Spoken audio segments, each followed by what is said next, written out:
Si è svolto l'evento conclusivo con la cerimonia del passaggio di consegne da Pesaro, capitale italiana della cultura 2024, ad Agrigento, capitale italiana della cultura 2025.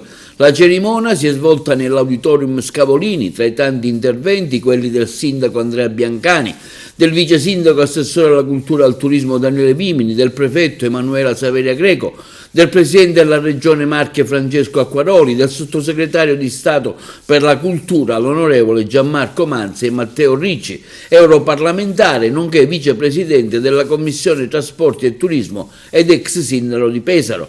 Tra i tanti momenti artistici che hanno arricchito l'evento, anche quello del noto attore marchigiano Neri Marco Re, che ha piacevolmente intrattenuto il pubblico. Molti sindaci in platea, tra cui Rodolfo Zirberna, primo cittadino di Gorizia, Nova Gorica, capitale europea della cultura 2025, seduto a fianco del sindaco di Agrigento Francesco Miccichè, che tra l'altro emozionato ed entusiasmo ha affermato: Pesaro è una città meravigliosa e accogliente come Agrigento, che affonda da sempre le sue radici nella cultura dell'accoglienza. Oggi siamo qui all'Auditorium Scavolini a Pesaro.